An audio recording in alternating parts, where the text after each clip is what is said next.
Welcome back, viewers and fans. It's the B-Main Podcast, episode number 32. I'm Scott Scheib with Gavin Grubbs, my co-host and partner in crime. Let's get into it. We've got some news from the car store with the race just happened in Nashville. We're going to get to talk about the insanity that was Nashville. Eatmon dominates, and then Kaden Kpavil steals it right at the end. Arca West went out to Tucson and had some shenanigans. It was quite an interesting race with tire saving and management. Just weird all around. Then up in dirt, Buddy Kofoid sweeps the two nights at I-55, and David Gravel goes from flipping into turn one and destroying his car to finding his way to a top 10 in the same night. And then for NASCAR, Rockingham, William Sawalich gets his first career win in the O'Reilly Auto Parts Series. And when we went to Bristol, it was Corey Heim, Christian Eckes getting involved and getting into it at the high banks of Bristol. And, of course, Ty Gibbs getting his first career win in the NASCAR Cup Series. All of that to come in episode number 32 of the B-Main. Well, all right, Gavin, I've already talked a lot. Let's just jump into the car store, our one of our favorite places. Okay, so Saturday night, I went out to the short track at home, and so I didn't get to watch it live. I ended up staying up till, I think, around 3:30 in the morning and watching all the races from Saturday because it was such a busy night of racing. And the Cars Tour, I got home and I said, Cars Tour is the first race I'm going to watch. It is priority number one. We're jumping right into it. And I watched the late model stock race, and the cars that were up front really did dominate this race. Yeah. I thought it was a good race, but I didn't think it was a great race, is how I felt about the Cars Tour and late model stocks being back at the fairgrounds. Such a cool track. I love the city of Nashville. Great crowd. Dale Jr. got to run. It was awesome. I just don't know if I would consider it a great race. Like, it was okay. Yeah. I think it's partially the track. And it's a huge track for yes, a late model stock to run on. Yes. I think the fact that the bottom groove, you're normally going to run the bottom groove, but with Nashville Fairgrounds, the bump in turn 2, as well as just the high banks, on the top side, you're really able to hold your ground. And what it really looked like from an outside perspective all night long is that you could get to the inside of someone, but you could never complete the pass on the inside because the momentum was just too great down the straightaways. And so it really seemed like track position was key at the end of the day. Now, of course, there were plenty of people making moves. Dale Jr. qualified, I think, 21st or 22nd, something in there, 20th to 25th, and he made his way up to 11th. And, of course, Dale Jr. extremely experienced. Like there were plenty of people that were making ground and making moves, but I think Parker Eatmon proved it. Yes, he had a great car with his Matt Piercy racing car, but I think track position really helped out a lot, and that's not diminishing from what he did. No, not at all. So I loved it, and I thought it was good. I think it would have been best to be there. I think so many people, drivers, fans, broadcasters, series people with the Cars Tour talked about the environment and that it kind of reminded people about the revival of North Wilkesboro. And it was that kind of vibe that one of the big reasons I think the Cars Tour came to Nashville Fairgrounds this year is because there's a lot of controversy surrounding the track in that, there are a lot of home communities. There's the soccer field with the MLS team and all this stuff. Like, there are a lot of people and things that are trying to basically get rid of the Speedway, and that they're trying. Yes. They want it gone. I'll say my opinion about this every time anything ever gets brought up with old historic racetracks. They were there before you, and you moved into a place within a certain mile radius of an oval racetrack. And that was your choice. That was your choice. Of course, Nashville is expanding. A lot of these cities, that talk about this stuff, that there are these people complaining about tracks. Of course, there's cities that are expanding. But again, especially with Nashville Fairgrounds, there is so much history there. I mean, it is one of the oldest tracks in the NASCAR ranks. And even though a lot of these historic tracks that we talk about now, Gavin, they don't get run with the NASCAR Cup Series or any of the top 3 series, they are still very historic. And, Nashville, I mean, they still run weekly races. And a lot of these tracks, they still run weekly races. They're still very active. And so that's one thing I think it was great for the Cars Tour to go back like they did, because the stands were packed, fans loved it. It sounded like everyone had a great experience, and that I think that was the goal of the weekend was bigger than just racing. It was reminding people, especially people around that area, that there's a reason the track is here and that it has value. Yeah, I can see. I mean, it's a bucket list track for me. It's a track I'd love to. I want to go. Like, I wish I was there. What's crazy is it's not that far from either of us. No, there's never been something that I could go to there that makes sense. It wouldn't make the most sense for me to drive 5 hours out of the way for a local weekly race, but no, I feel like the All-American's always really close to Thanksgiving, isn't it? Yes, it's before Thanksgiving. You know what? It's in November, isn't it? I want to see. Maybe I can go this year.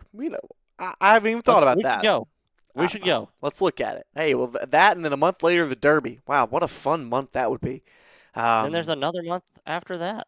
Seriously, Chili Bowl. Golly, we'll be right back to it before we know it. It's insane. It's already there's no off season, guys. It's already the middle of April. But yeah, I enjoyed the race. I thought it was a good race. I didn't think it was a great race. I would have loved to see a lot more passing. But I really don't think there's anything you can do about that. I mean, I think it's just the way the track is. Especially with the late model stock. I mean, I feel like the pros had a bit of an easier time. And I think taking super late models there, just the power and tire conservation, just being able to shoot the tires with all that rear end, it makes for a lot more coming and going. I think it is such a big track for late model stocks. I think on iRacing, I find myself a lot. I don't enjoy the bigger tracks as much, and I think this is a great representation of real life of sometimes why. I think it can become more track position based. Again, that's not saying you can't do anything, but it does make it a bit more difficult. Yeah. So, but I mean, hey, I support it all day long, and I think as a fan, I think the weekend would be fun. It'd be fun to go experience it. So I would not be mad to see them back. No, I want to see them back because it's just such a cool place to watch a race. Yeah. I want to talk about this Arca West race, though. He was texting about this all weekend, and of course I just watched the highlights, so it didn't really convey. Tell them what you saw, what you're experiencing.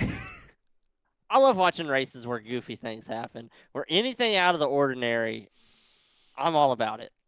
And this track at Tucson, Choose Tires, it's one of those tracks, and they have 150 laps with no sets of tires in the Arca West. You're like, all right, whatever. Sounds like a standard race. And they get out there, and everybody starts rolling, and you're like, okay, they're a little bit saving tires, but everybody kind of running in a pack. It's pretty exciting. And then, you see one or two guys check out front, and it's kind of mid-pack teams. Cole Denton and that Yans Racing team, they're fast, but they're not a top 2 or 3 car in an Arca West race usually. And Cole's 15 years old, super young. And then you see Tyler Tomasi's team running second, and you're like, okay, something's up here. These cars usually are a couple laps down at this point. Well, how's he in second? And then you see 76-year-old David Smith, normally a Arca back marker, comes flying through the field, gets up to first, checks out to a huge lead, and a car that is usually multiple laps down gets all the way up to the back of the pack. And you look at the back of the pack, and it is the McAnally cars, then the Nitro cars, all in a pack together. And the West Coast Racing 13 of JW Disney. Those cars were the ones that were off the pace. And you're like, all right, something is not right here. This is weird. And then, they have a caution. Everybody gets kind of re-racked. And then late enough in the race, when all the fast cars decide to push, cars like Tomasi, David Smith, just fall out, completely disappear. Cole Denton was able to stay out front. He had enough track position to win the race. But it was just so goofy to watch drivers like Mason Massey, especially, was kind of the one I was like, okay, he should be out front, just dog walking the field right now. right around outside of the top 10 in an Arca West race. And then he didn't win because of that decision. Yeah. It was just, it was so goofy. Yeah, well, and I saw, especially in highlight, like looking at that pack, and that they were all just right together. I mean, it looked like super speedway racing. Firstly, that track looks so fun to race on. Like it just looks cool. It looks like a great track. But I agree with you. Now that you really explain it, like it's definitely weird with who was up front, who was kind of coming and going, and everything. I think I would have had to have watched the full thing to experience your whatever you were feeling. I don't even know what I was feeling. I was just confused. By the way, just want to let the fans know, my buddy, who is a fraternity brother of mine, a good friend, JT Poole, is racing in the Spring NX Legends Nationals. So if you see me looking down for a second or typing away, that's me texting him that he's getting in the car, or me watching that he's kind of in the car in the race. They're at Highland Rim. And he's been telling me, sorry to get off topic, it's quite difficult to pass. Where's this track at, Highland Rim? It's somewhere in Tennessee. I got you. Somewhere in Tennessee. I think it's not actually too far from, it might be, I want to say, no, it's on U.S. Legend Car TV. So, I got you. Yes. So, but anyway, that's going on all week. So there's a lot of people. Kyle Busch, he ran today. He won the Master race. Oh, nice. So that was a couple of hours ago. So, but anyway, just want to let the fans know I'm not paying attention to Gavin, of course. I'm just doing this as well. No, I got you. We always we don't like to have anything after our podcast, and so that we can do whatever we want. And yet I've got NASCAR work tonight at 7 Central Time, and so I couldn't say, hey Gavin, let's take a minute to pause as I watch this 25-lap race. No. We have things to do and people to talk about. And is that all we got for short track asphalt? That is all I think. Dawson Sutton did win the pro late model race at Nashville. I didn't get to watch that. Hey, dude, it was a little bit Dawson more Sutton, exciting. I think we said that at the end of last year with winning the All-American 400, finishing second at the Derby. And one of the most improved drivers. He is, and he's doing better in the Truck Series this year. I think it was at Bristol. They broke I think it was something. They broke something and had to go to the rear for the race, and he got up to I think P7. Like he had a great Bristol race, and so I think this year in the trucks, like Dawson Sutton is on the move, and I think he's someone that with the right track or a continued development, like I think he's kind of proven that he can definitely race at the Truck Series level. And I forget. I mean, he's our age. Like he might be a little younger than us. Guy. He's either 20, 21, something around that. I think he's quite a bit younger than me because I'm 24. So well, I think he's right around me at something like 22. Yeah, I think he's 20 or 21. Yeah, somewhere around there. So, but anyway, I wanted to make mention of that, and he came and got a little boost. I mean, he ran Bristol the night before, and then drove on over to Nashville, and ran. He ran with the 62 and not the 26 because the 62 had some points for the floatium, and so they got an extra $10,000 bonus to the car. But anyway, nice. That is all for everything with short track. I mean, hey, let's go to dirt. This is also something we don't have a whole lot to talk about. There was quite a bit of racing going on, but the one that stuck out this week was World Outlaws at I-55. I went to this race last year. I cannot recommend it enough to any fan who hasn't got to watch a race there. You have to. This is one of these racetracks you have to go to. You have to see it in person. It is, every lane is viable. It is a 3/8 mile, high banked bull ring. They are lightning fast around here. So many cars in such a small space. Yeah, I love it. But Buddy Kofoid swept the weekend. Nothing out of the ordinary there. Everybody expects him to do things like that. But in night 2, David Gravel and Logan Schuchart in contact, both race cars absolutely destroyed. A very, very long open red flag allowed David Gravel's team, the Big Machine Race or Big Game Motorsports number 2, replaced both wings and a front axle. Do you know how much? think about how much work it is to replace a front axle and both wings on a sprint car. Send him back out. He worked his way through the field and finished 10th. Insane. I saw this wreck, and it was his race car. it was a wild wreck. Destroyed the race car. Yeah. And finished in the top 10. Yeah. It was I mean, there's reason he's a champion. Yeah, and you just watched both these races, the highlights anyway. Just insane racing. Mm-hmm. I thought it was great. I mean, he nearly won night one with Kofoid. I mean, he was pushing off turn 4. But Kofoid, I think, with a year under his belt now, I think he's going to be, again, even better shot at the championship this year. I think last year it was just, he was young and just, moving up to 410s and being at 410s full time. It's definitely an undertaking for him. But I think now with a year under his belt, it's definitely, we're going to see a stronger Kofoid. We already have. I mean, he's got quite a couple of wins now. Yeah, that was his third and fourth wins of the year. Right. He has one less start due to a mechanical issue than Gravel and Macedo, and he's only 60 points out of the points lead. Yeah.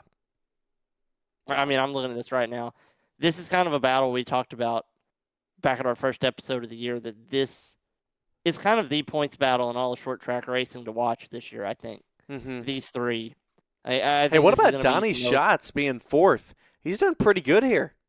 Yeah, he is having his best year since I remember being a sprint car fan. I mean, obviously he's won 10 championships and but it's insane, like hundreds of races. We thought he was falling off. Like he's very old, and it looked like he just needed a change. Because golly, yeah, and he's doing great. So that's great to watch. Super fun. Yeah, so, I'm having a great time watching these races this year. Yeah. So everybody in the top 5 right now has a shot. Yeah. USAC happened. We said we were gonna USAC happened. We said that the Whelen Modified Tour happened at Thompson, but really nothing notable for us to mention. But of course they did happen. We're not just ignoring those races. I think the Smart Modified Tour happened at Hickory. Gavin, I don't think anything happened over there. Of course, we've moved on from Asphalt now. Not much. We said to the fans, this is going to be a bit of a shorter episode, at least in our short track side, because so much racing happened, but not a lot of crazy things to discuss or debate.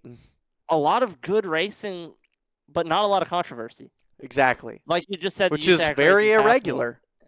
And at Lawrenceburg Speedway, another one of my favorite tracks, Briggs Danner won, and then at the Terre Haute Action Track in Indiana, Kyle Cummins won that USAC race. Modified Tour, Stephen Kopsick picked up win number 2. And I believe the Smart Mod race. Who did win that? I'm not sure. I have it on my notes. I have to actually go look here. Go look at your notes. Go do the things. I need it. Brandon Ward. No. Danny Bone. No. Over 2. Did I not write down the winner? I didn't write down the. Oh my goodness. No, yeah, Danny Bone won. Bone won. He won for 2. Yeah, he made it through lab traffic faster goodness. than everyone else once the tires were really getting worn out there. Well, I say such a memorable race. I forgot who won. Yeah. Well, before we move on to our Bonehead and Badass segment, I guess we should talk about what we talked about 2 weeks ago.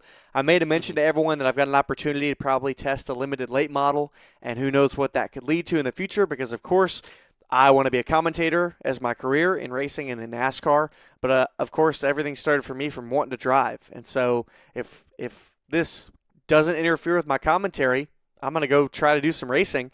So I started a GoFundMe, and I got some money, and I still need a little bit more, but there's enough for something now. What a beaut. Yes. So I got this from a driver at SoBo. Okay, yeah. Let me put it on.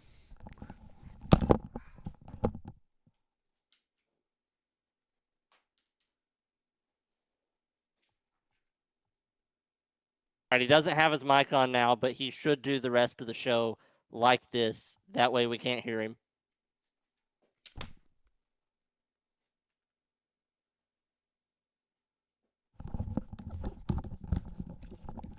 What are you saying? What have you been saying? I couldn't hear a thing. I was totally not talking crap about you. Oh, yeah. No, definitely not.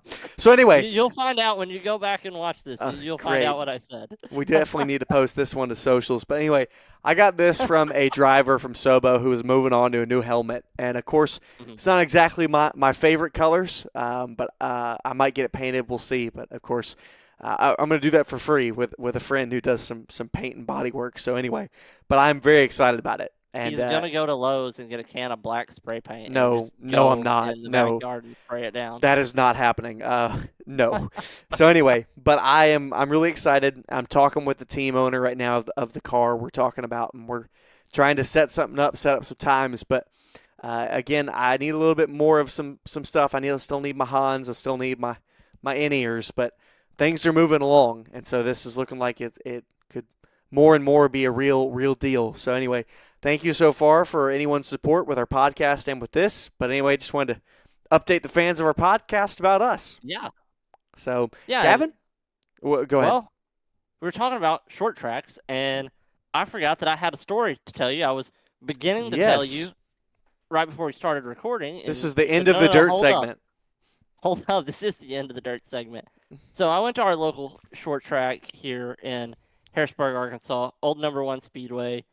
I mean, you can hear it from my house. That's how close it is to me. Mm-hmm. And had a great time. And, I was going through the pits, meeting some super late model drivers, talking to some local drivers that I had met, that I've known, just mingling with the local fan base. And there's a kid, his name's Eli Ross. He's racing a super late model. He's running the Comp Cam Super Late Model Dirt Series, and he also runs one of the regional series over in Oklahoma as well. 17 years old, only been in a race car for 3 years. His first full-size race car, he went from go-karts to a super late model when he was 15. Cool kid, by the way. Wow. But I was over there talking to him. I was talking to his dad. I saw him wearing a Hudson O'Neal hat, and I was like, hey, I'm a Hudson O'Neal fan, too. He's a really nice guy. And then I mentioned about the B-Main and said that Hudson was on here. And he goes, oh, that's cool. Hudson actually, we bought this race car off of him, and he's helped us a lot. And I'm like, what? That's super cool. And, interesting. The kid, he's from Muskogee, Oklahoma. And I was like, well, we might know another one of the same people. Kaylee Bryson? I've interviewed her personally just on my YouTube and met her a couple times. He's like, yeah, she actually drove this race car for us last year for 2 races. And I'm like, what? That is it's very cool interesting. The racing world is so small. Oh, yeah. I mean, I feel like at least one person in common with everybody in racing. That's a fair point. Like, when you go to any race anywhere, I feel like you can talk to somebody and figure out at least 2 people that you both know. Mm-hmm. It's so cool to be able to do that. Like, I love doing that. Like, you can be anywhere at any racetrack, and you can find somebody who the same people as, and you can talk about your shared experiences in racing, and it's just such a cool way to get connected with the community and feel like you're really part of something bigger, because you are. Well, with that, let's go on to Badass and Bonehead. And Gavin, I'll send it quickly back to you for one of the 2. Yeah, I'm going to lead off with Badass. We've been rolling on, talking about some really good stuff, fun stuff lately, last few minutes. David Gravel, I literally just talked about this like 2 minutes ago. I'm giving it to him for that rebound. Yeah. I mean, destroyed his race car. They put it back together. Really his whole team, not just him, the whole team. Putting that race car back together, getting back out on the track. Yeah, because he was out of the car. Yeah, I mean, they could have called it a night. He didn't just, but he did, like I'm saying, like his team didn't just fix it. He was also out there. Yeah, I mean, he was out of the car, did a whole interview. I mean, this was like probably a 10, 15-minute red flag. Mm-hmm. So they had time to, put parts and pieces back on this race car and send him back out. And just the job he did working himself back through the field to be able to have a solid night and just hold on to his points lead, because they could have called it a night and his points lead could have completely vanished, and now it's still sitting at 60 points. So really good night for them. Yeah, I think definitely. Mine, I didn't, let's see. Oh, for my Badass, I am going to go ahead and go with Parker Eatmon. I think he showed excellent speed in taking the lead early, and then, he just held it for the entirety of the race. That last restart just didn't get enough of a good restart, and Kaden Kpavil was able to take it, and from there it was over. But I think Parker Eatmon, and I'll tack on to that, he qualified in the top 10 at Rockingham and finished, I think, in the top 20 or just right outside. Like, he had a good run in his first ever Truck Series start to be at Rockingham and to perform the way he did. So I think we'll probably be seeing some more of Parker Eatmon. He's got some more truck starts, but I think it's someone that is probably going to be in the Truck Series in not too long. If funding and everything works out, I think that's always part of it, if funding works out. But I think he's shown that he has the talent that he could do that. I like that. So, and I think I'm going to give my bonehead, plural this week, boneheads, to the McAnally and the Nitro cars.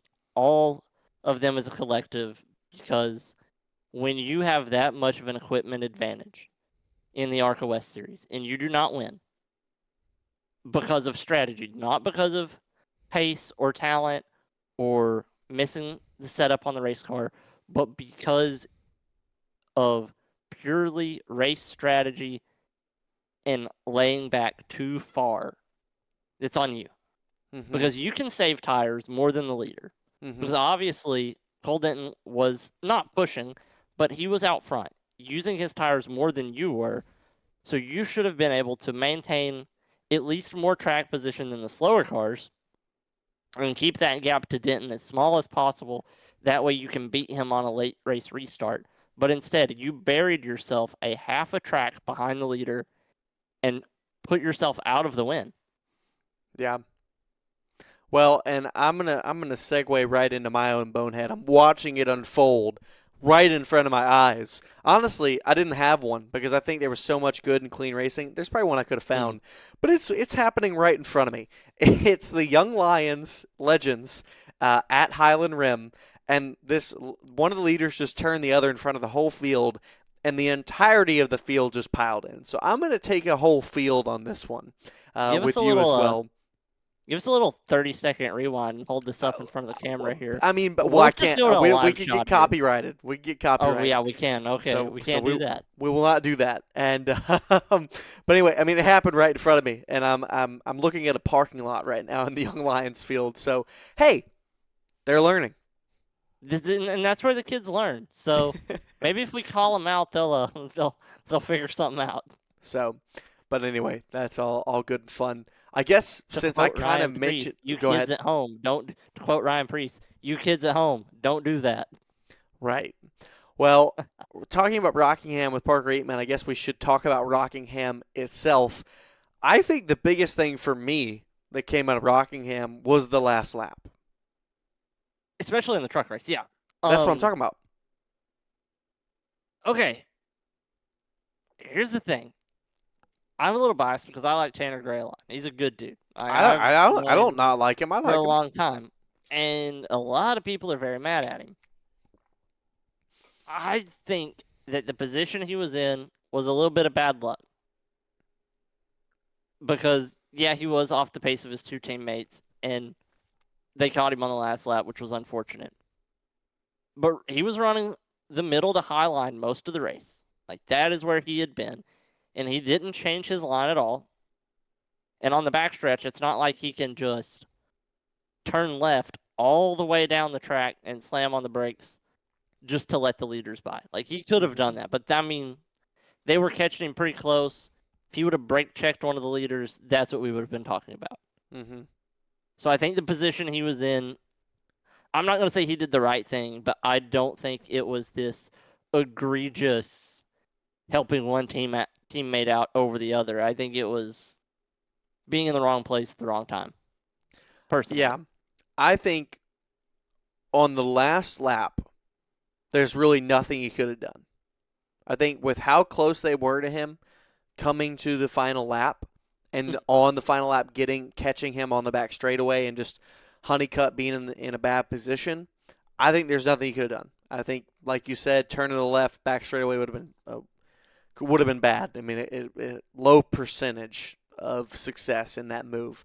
So I think he did exactly right in holding his line on the last lap. Here's what I will say.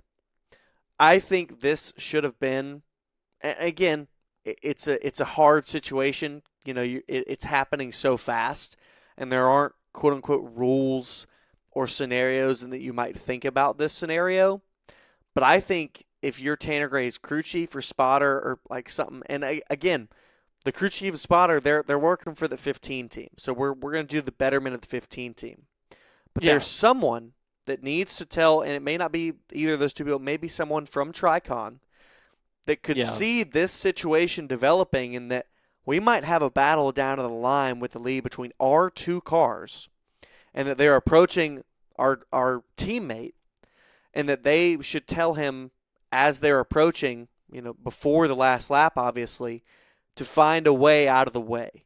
Because Tanner Gray wasn't fighting with anybody. He wasn't in any sort of battle. He was I wouldn't say he's on his own, but like, you see what I'm trying to say? He was doing his job. He was out there doing his job, minding his own business. Yes, and so I think it should have been someone from management or someone from above noticing what is happening and saying, hey, they're coming. And being able to, and then, telling his spotter, like, hey, we need to direct him out of the way so that we don't interfere with this. Again, what he did on the last lap, I think should have done nothing different. I think he did exactly what he should have done. I think this is just one of those unfortunate scenarios in that having seen this a few laps ahead, he could have been directed out of the way. Yeah. And there's not a whole lot of room at Rockingham either. Mm-mm. Because if he would have ran the bottom, he would have been blocking the inside lane through the corner. Mm-hmm. And I think this is with 2 to go and the moment arises, pull down on the front stretch or back stretch and slow up. Again, a bad scenario, but like if there was a way that it was going to be done and if he would have had time to do it properly, set this stuff up and known the information, he could have done it right, not lost a spot of his own, gotten to the end exactly where he finished. Yeah. But I just think he didn't have the proper information. And so with not having the information early enough, he did what he should have done and held his line. That way he was predictable. Yeah. So, also, can I just give a shout out to how much I like Rockingham as a racetrack? I love it. It's great. I want to talk about the O'Reilly race too, because a driver that I've been a mix of critical, a mix of hyping them up, a mix of I've said mixed things about them because their performance has been mixed. William Sawalich broke through and got his first win. Mm-hmm. And it was maybe overdue, but he found a way to do it at one of the toughest tracks on the schedule and did a really good job winning that race. Yeah. I think you and I talked about it last season in that the jump from Arca to O'Reilly is huge, and not a lot of people can do it well. And I think this is, and I may be eating my own words. I don't remember what I said 6 months ago.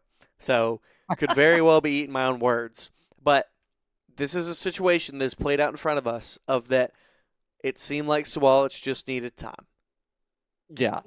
So, and he did good. I mean, he held off what he needed to do. He got where he needed to be, and so he needed time. He talked about it. I listened to the Dale Jr. download.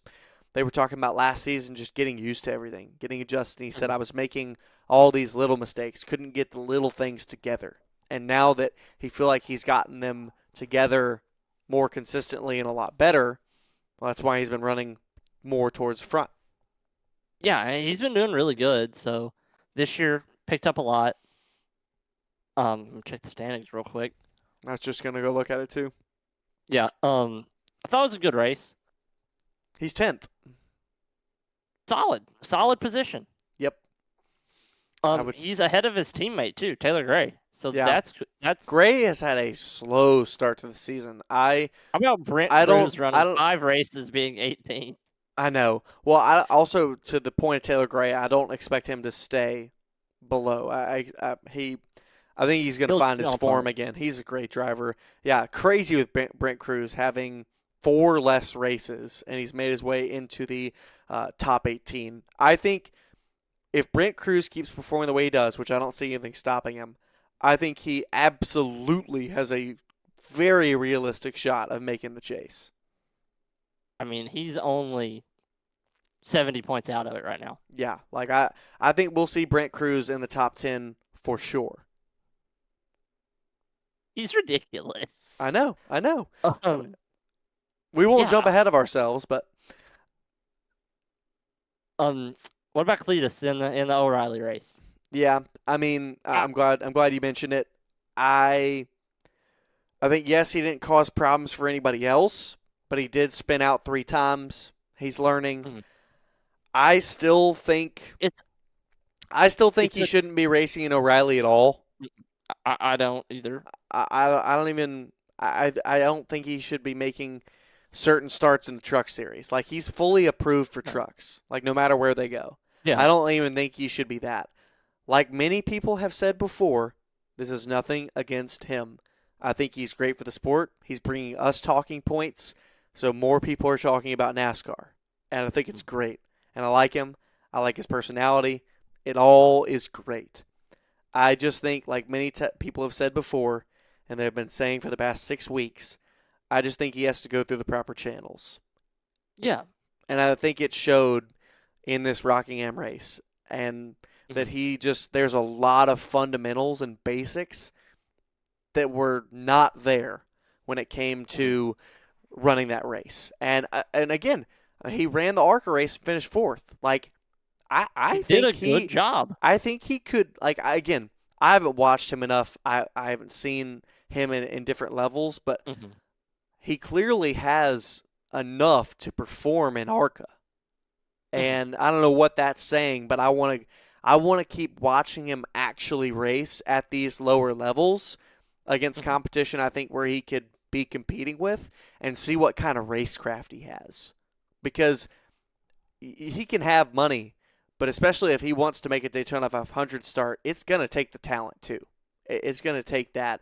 If that's his eventual goal of what him and the Biff wanted to do, he's not going to be able to do it on money alone, really, because you will not get approved. That is a straight fact. So I want to watch, because from that Rockingham race, it could be said that with more time and more seats at the short track level in Arca and all this stuff, that we could see someone that could be talented enough to compete. And also, with everything you just said, it shows how much talent every single driver on that track has. Mm-hmm.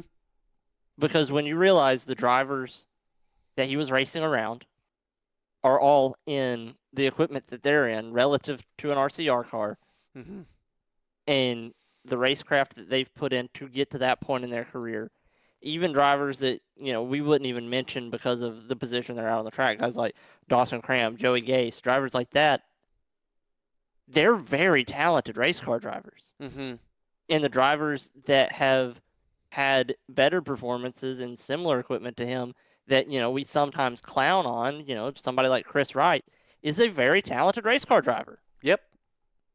And I think that is one thing that fans should take away from this isn't, oh, he's doing bad.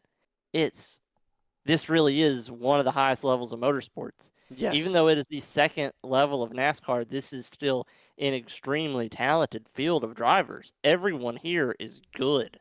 Yes.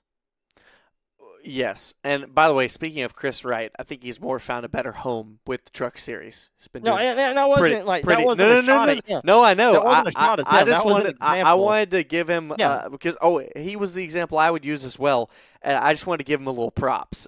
And make sure that the fans knew. But I'm glad that he didn't get approved for Talladega. I think he needs more time at Arca. I think he needs to do short track stuff. I don't know why he's not going and starting maybe some Cars Tour starts or. I want to see him in a late model stock. I would like to see him at a late model stock. I would like to see him run. I mean, he owns a racetrack, and I don't know what series they run there, but I know there's places close to Florida. I think he needs to run a pro late model at a track every few weeks on a weekly series basis. Or run something on dirt. I mean, him being from Florida, he's close to Volusia. He's close to Alltech. He's close to Ocala. He's close to Five Flags. He's close to Smyrna. He's close-ish to all of these racetracks. Well, that's what I'm saying. Go run an outlaw late model at Five Flags. He has an opportunity to run a lot of good races. I know. Yeah. Well, I mean, we need to get eyes on that track and that division anyway. Yeah. So, but anyway, I think he's doing the right things in that, I mean, if he's getting approved, why not? Like, again, he didn't wreck anybody, like all this stuff. But I just think he needs more time. And I think he's going to get there. Like, this is a positive comment. Like, this is not oh man, Cleus McFarland, like, golly, why is he trying to do this? Like, I think, we're going to see the right things happen. So, but anyway, I think that's all for Rockingham, unless you had something else. I don't. Well, let's go to Bristol. Back to the trucks. Eckes and Heim. What a moment that was. I know you're a Honeycutt fan, and he got caught in the crossfire here, so I want to hear what you have to say about it. I think it's clear that Honeycutt has the ability. I mean, we talked about it 2 weeks ago. There's no reason to push the panic button on Honeycutt. I don't think anybody is pushing the panic button. I know. Oh, no, I know. I just wanted to go ahead and state it like 2 weeks ago, because especially in the past couple weeks, Honeycutt is he's near what Heim was doing in his first years in that 11 car. Like, he's already up at the front, and especially in the past couple weeks since Darlington. So I think it's a matter of time before he gets that first win, and I think he could be someone that will be fighting for the championship. And I think if he continues to develop, I think he'll be a lot like probably not to the level of Heim. I think Heim is an anomaly, but I don't know. I mean, we could see Honeycutt. He could be the next Corey Heim, next Connor. Yeah. We just don't know. But he's obviously right now doing really good in that 11, and he was running great at Bristol, so I was upset. Yeah. So I think, what did you think about the incident? Because I mean, it looked like to me that it looked like to me that Heim was in his lane, and that they were very, very close off of turn 4 and down the straightaway. But it did look like Eckes was moving, and that he was – I know what he was trying to do. He was trying to get in line, maybe to move Corey Heim back out of the way and ship him up the track. And I it's one of those unfortunate things where I do not think it was purposeful. I don't. I really don't. I'm going to agree with Corey Heim here, in that the margins were so close that you cannot outright say that Eckes intentionally wrecked Heim, because very easily he could have, and he could have done it in a very, very smart, intentional way that it looked like a mistake or an error, but we can't say that because we don't know that. And so in this case, I think it's always smart to give the driver the benefit of the doubt and say he was trying to get in line behind him, and he just misjudged it, and he was off by an inch. Yeah. So, and I think that's fair. And I think it sucks for Eckes, and I think he should have been more patient and less aggressive, because he's not had a great start to the season. And this is the team that he won a lot with 2 years ago when he was in the Truck Series. So he needs momentum. And so I think it would have been smart of him to not be so aggressive at that point of the race. But you were saying. These two have had history. It's been a couple years since they've had a run-in. But they're not strangers to each other's bumpers. Mm-hmm. And watching the way it happened, and it's been a couple days. I watched it live. Eckes didn't help his case to make it not look like it was on purpose. Mm-hmm. I mean, I'm not saying it was or it wasn't, but when you pile up the history of the two drivers, and then the way that Honeycutt and Riggs, the two drivers that were also involved, the way their crews reacted makes it look a little more intentional. Mm-hmm. Because I don't think Honeycutt and Riggs' guys would have been that mad if racing incident happened. Oh, crap, we're in it. But the way it happened, oh, he flat out wrecked him. Now, I'm not going to say that, but I don't think the innocent bystanders would have been as mad if it wasn't a little bit more than just a racing incident. Yeah, I see. I mean, I see exactly what you're saying. Yeah. So, but yeah, Christopher Bell went on to win. I mean, there wasn't really much after that. So Bell did his thing. On to the O'Reilly Auto Parts Series. Connor Zilic, he's back to victory lane. I think he needed a boost. He needed it. He needed the momentum. I want to talk about, even more than Connor Zilic winning, what Brent Cruz was able to do at the end of that race.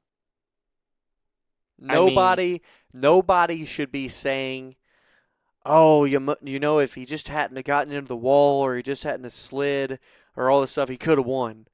That was his fifth ever start as an 18-year-old now, and he was nearly winning. I say over Kyle Larson and Connor Zilic, who were on new tires. I will say this. You can't say a thing of, oh, he should have done this differently, or if he had done this. No. What he was doing enough is already way above the bar. And so I would say nothing could have been different. I wouldn't go up to Brent Cruz and say, oh, man, if you hadn't had that slide, I would have said, oh, my gosh, great job. Like, you should be, I hope you are extremely happy with where you finished and not hanging your head on, oh, man, I could have won. It's like, it's okay. No, he's for real. So I'm a huge Brent Cruz fan. Yeah, I am too. I'd love to meet him, and I'm glad y'all are friends as well. But yeah, I thought it was great. I love seeing drivers succeed. That I got to watch when they were, 13, 14, 15 years old at the Tulsa Shootout or in a legend car when I'm just rolling through something on Flow looking for something to watch and being like, man, this kid's pretty good. And then seeing them up front in an O'Reilly race. Like, it's cool to see that happen. Yeah. Hey, what about Carson Kvapil all the way from the back of the field because he had an engine problem all the way to fifth in really solid the number 9 car, which is not his regular team. Really solid race. I want him to win so bad. He's so close. It's coming. He's fifth. He's fifth in the points. I think I don't believe there's anyone that's saying, oh man, if Carson Kvapil doesn't get that win right now, he's gone. Like, I think Dale Jr. is seeing absolutely everything he needs to see, and that he's putting himself in position. Yeah, and he's in a very similar boat performance-wise that Sheldon Creed was in before he got his win. Yes. And I wouldn't even go that far with how long it took Creed, but I would say this is kind of a similar thing to Swalich. He's running up front. Like, Sheldon Creed is always up front. Creed's and second I don't in the even points, think it's similar to Swalich. I don't think it's similar to Swalich because Swalich wasn't a top contender every week for the first. Oh no, I'm just saying career. Like now that I think Swalich has won as well, I think we saw him progress, and I think Kvapil was already farther along at the start of last year and through the first half of last year than Swalich was. So I think what I'm trying to say is he is absolutely going to get there. Yeah. And I think when it does too, I mean, he's in the top 5 in points. Like, he made the championship 4 last year.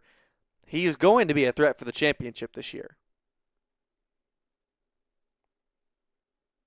No, you're completely right. Because Creed's up there, all them, like, he's in there. Yeah. And while we're on the topic of him not having his regular team, I was thinking about him bouncing around teams.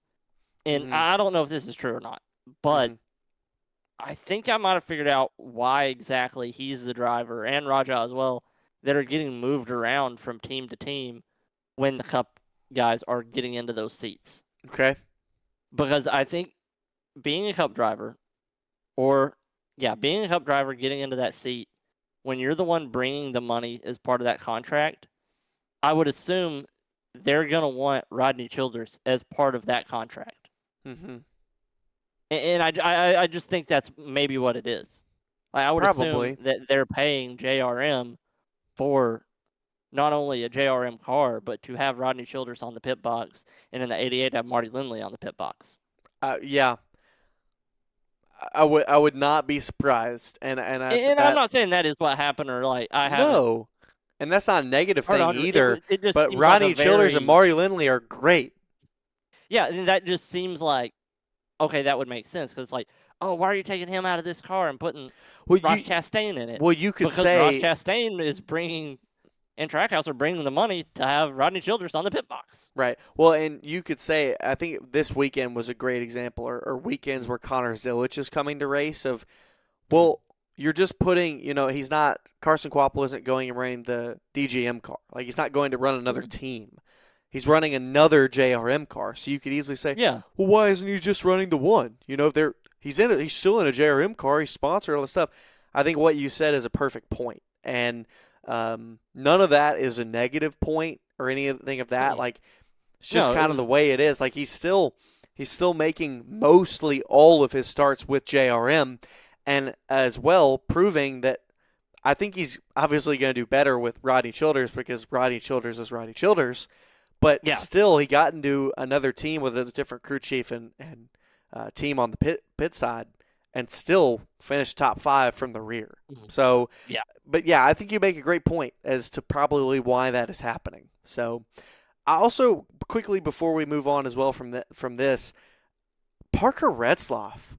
I mean, golly. Dog. Absolute dog. I figured, he's bounced around in the past couple of years, and he's put on some good performances. But, bro, he's proving that, hey, I actually can be here when given a good car. And I mean, I wouldn't even say the cars he's getting they're good, but I wouldn't call them great cars. Viking has definitely improved. Yeah. But he's top 9. But I think it's because of him. Likely. I think likely so. And he's got a year under his belt with that team. But again, I imagine they're bringing better cars, and he's probably being a great leader, and that's helping the team and the car and all of it be better. Yeah. So, but anyway. That's a good shout out to him because I love it. Already got 4 top 10s. Exactly. 9th in points. So, but anyway. And out of that group of what I consider the second tier cars, he's first. I mean, that second tier car, I would consider that the 32 Jordan Anderson car, Ryan Sieg, Brennan Poole, Jeb Burton, Anthony Alfredo, his teammate. That's what I would consider those second tier cars. Sam Mayer, yeah. Sam Mayer, that Haas car. I consider that because his teammate Sheldon Creed's in second, so I consider that a first tier team. I'm talking about the actual equipment, Gotcha. Yeah. Well, he's the best out of those drivers. Yeah. So, all right, final point up to the Cup Series, and I honestly, Blaney. First of all, the pit crew. Oh my gosh. Slow. Yeah. It is.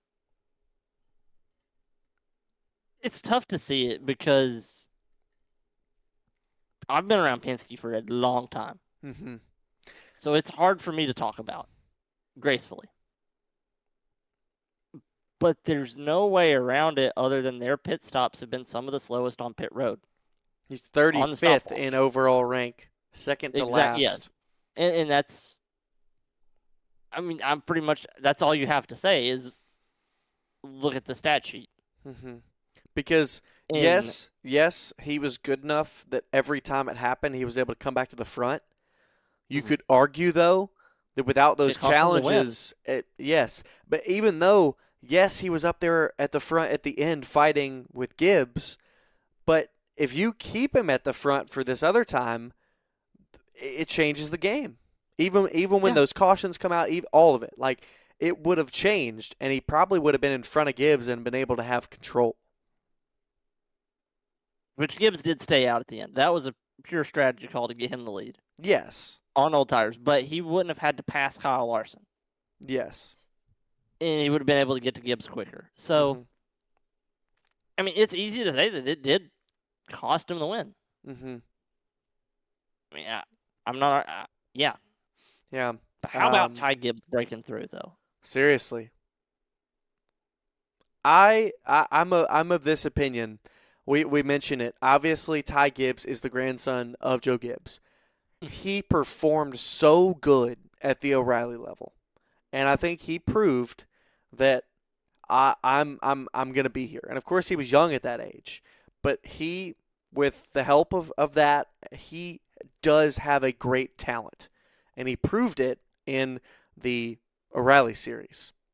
And I think you and I were chatting before the episode, and I think you made a great mention of, I was like, I'm of the opinion that in one way of looking at it and another, one way you can look at it is, man, it took him 130 races in a Joe Gibbs car to get a win. That seems like, hey, that for a lot of people it'd be like they'd have been gone way before that. And it is, in his situation, very easy to make the argument of, oh, he's only there because of his name. And it is easy to say that. But I think you made a great point in saying that you should often as well, rather as a fan, as someone who's looking for talent, as someone, all this stuff, consider the age as well, not just the amount of starts, not just the equipment, all that stuff. And you can go further into that because it's your point. Yeah, and I got to remembering Joey Logano, his first season, he did pick up a win, but it was a strategy call on a rain-shortened race. And so that was 2009. Mm-hmm. He didn't see victory lane again until 2012. Yes. So not his fourth full-time season. Mm-hmm. And last with Gibbs. Yep. William Byron, I think it was his fourth full-time season when he broke through and won. Mm-hmm. I think Chase Elliott might have been his third year. So it takes these guys Elliott, it did take a while. Time. Takes these guys a long time to break through and win. Really, when you look at it, Ryan Blaney, I think, won in his rookie season. Right. Or maybe his second year. It was one of his first 2 years. Brad Keselowski won in his rookie season. Christopher Bell, it took him a little while to get to victory lane, too. Yeah. So we shouldn't be hounding on these guys, because when you take a step back and think, outside of Austin Cindric, Chase Briscoe, and Bubba Wallace, who got their first win in their first 2 seasons? Yeah. Well, and it's that's that common. Exactly. And that's why I'm talking about myself here, because I've done it. Sometimes you have to take a step back and look out as a fan. You may not agree with somebody and their character or all the stuff. Like, some people you may not like because of other reasons. But I think, and you kind of helped me take a step back about it as well, of that this is fairly standard. Mm-hmm.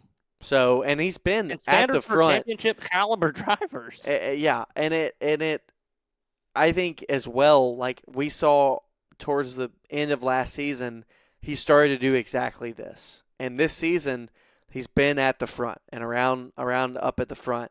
And so I can't say I'm surprised that he got to victory lane. And I think it was a great race. It was so much fun at the end. Mm-hmm. And he has as many top 5s and top 10s as Tyler Reddick. Yeah. There's only one other driver other than Reddick, which Reddick does have the 4 wins and a huge points lead. Yeah. But him and Ty Gibbs have 5 top 5s and 6 top 10s in just 8 races. Yeah. He is doing everything right so far this season. Yeah. I agree with you. So I thought it was cool, and I thought it was cool. Man. I do like Coach Gibbs a lot, and I thought the moment was cool. I thought the moment was cool when Jamie Little was interviewing him, and here comes Ty right up into the interview. And I thought it was really funny. I thought it was a very real, very natural moment. And by the way, for the broadcast side, shout out to Jamie Little. Just such a great professional moment. She's so good. She's so awesome. As well, I thought it was funny. Great on the road. Coach Gibbs, he took the mic, and because Ty Gibbs gave it back to Coach Gibbs. This was out of Jamie's hands. And one of the big rules, and again, she could have done nothing about this, as a pit reporter, you never want to let the mic get away from your hand because then you're in control. And again, there's nothing she could have done. Like, this is not on her at all. So Yeah. as Coach Gibbs is holding it, she gets Coach Gibbs to send it over to Regan Smith to interview Ryan Blaney with second place. She goes, "Well, Coach, why don't you send it over to Regan?" And Coach Gibbs, "Regan, do your job." And the production went over to Regan, and I thought it was hilarious. It was great. That's it was great. so natural. It was a great professional moment, and it was a fun moment, and I just wanted to shout that out because I thought it was funny. So, but anyway, I thought it was a good race for Bristol at the end. I thought, again, I think we kind of missed it with the tire. But again, Bristol has been a place with the weather. It's been tough on Goodyear. Sometimes they hit it, sometimes they miss it. The first stage of the race was not great because the track was locked down on the bottom. Yeah. But once every lane was viable, and I've said this so many times on here, my favorite racetracks are tracks where every line works. Yes. Like, I think the O'Reilly and the truck races were great because the traction compound helped. I thought the traction compound helped the bottom keep up speed and good rotation in the center, that it could battle the top, and it wasn't just the top rolling on you, getting the momentum off the top. But as well, the top was, of course, still there. Like, you could, if your car was good up there, you could beat the guys on the bottom that were using the traction compound. So, but you were saying about the tire for Cup. No, that's what I was saying. I was just talking about how the track coming in for the last two stages made the race good. Yeah. So, let's see. Up and coming stuff. We're back at SoBo this weekend for me, but I won't be there. This is the only other race I'm missing. I'm going to Las Vegas with my fraternity brothers. It's something I probably never get to do again. I'm about to graduate from college, and so if you've ever seen The Hangover, that will be Scott. Will be Doug. On the roof. No. The roof of Caesar's Palace. That will be you.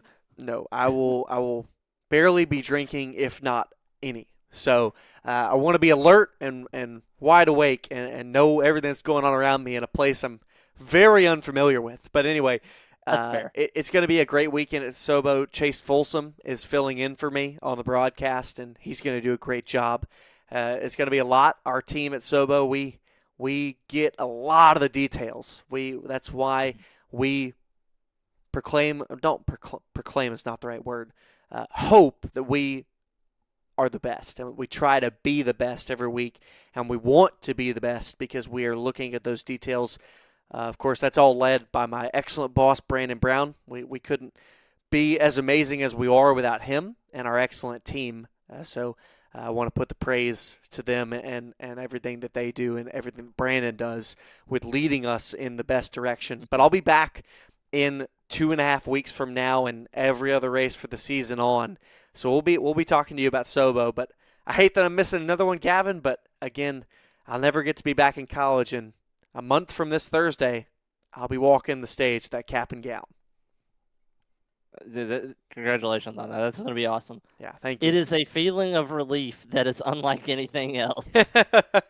Well, and luckily, and God willing, I will be calling, being at, and all things at the racetrack with broadcasting and just being there for hopefully a long, long time. Awesome. So I've got nothing else. And do you got anything else? Going to be at the racetrack this weekend at Kansas. I'm going to go to the sprint car high limit race at Lakeside on Friday night. Look out on our YouTube. I'm hopefully, as long as our signal is permitting, we're going to do a live pit walk. And you're going to do that, talk to some people, talk to some sprint car guys, maybe try to see some NASCAR guys on there that are, hanging out the racetrack, visiting on Friday before their race weekend. As long as the weather permits and the phone signal is good. If there's not signal, I won't do it live, but I will upload it as soon as I am back from the race weekend. And I think that's all I have going between now and our next episode. Well, we'll get to talk about, maybe we'll go through Gavin's week and his trip to Kansas, and he'll be posting on the socials, Twitter, all the stuff, Instagram, and letting you know when the pit walk's going to be happening and all that stuff. But anyway, Yeah. I think this was a fun episode 32. We didn't have as much to talk about as normal, just with there being less controversy, but I think it's always It fun. ended up being the same length as it always is. We're getting out a little early, just a little bit, because in about 15 minutes I'll be working for NASCAR doing my live tweeting, and so that'll have already happened. But hey, I'm doing it again for the college series. So tonight, when this episode is out, tomorrow, Wednesday, if you're watching NASCAR college series, check up on the Twitter and the X. That'll be me doing some of the typing and updating. But anyway, thank you all for watching so much. Again, if you want to reach out to us about sponsorship, again, we're trying to grow, trying to get bigger, all these things. We got our email. It'll be down below, everything in the description. I'll put my GoFundMe there again just in case and all that jazz. But anyway, episode 32, it's in the books. See you next time. See ya.